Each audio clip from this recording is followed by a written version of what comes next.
ధనస్సు రాశి నవంబర్ 15వ తేదీ నుండి ఆఖరి వరకు చూసినట్లయితే చాలా అంటే చాలా జాగ్రత్తగా ఉండాలండి. అన్నదమ్ముల మధ్యలో చాలా గొడవలు వచ్చేటువంటి రోజులు కూడా రాబోతూ ఉన్నాయి. ఎందువలన అంటే భూ సంబంధిత ఎవరికైతే భూములు ఉన్నాయో వాటి వలన అన్నదమ్ములకి చాలా గొడవలు వచ్చేటువంటి సమయం ఇది అని మనం చెప్పుకోవచ్చు.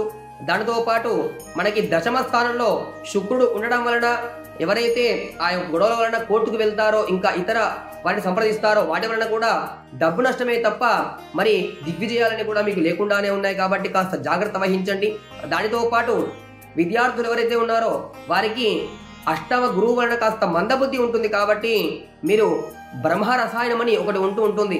దాన్ని ఉదయం లేవగానే ముఖ ప్రక్షాళన కూడా చేసుకున్న తర్వాత ముఖం కడుక్కొని ఒక చుక్క కూడా ఇలా నాలుగే రాసుకోండి. ఎవరైతే పెద్ద పెద్ద చదువులకు కూడా ముందు వెళ్తున్నారో వారికి మందబుద్ధి అంతా కూడా తిరిగిపోయి విద్యలో మంచి ర్యాంకును కూడా సంపాదిస్తారు. దానితో పాటు అన్నదమ్ముల మధ్య గొడవలన్నీ కూడా ఉన్నాయి. కాబట్టి ఆంజనేయ హనుమాన్ చాలీసా కూడా పఠిస్తూ ఉండండి. మీకు అంతా కూడా విజయం జరుగుతూ ఉంటుంది.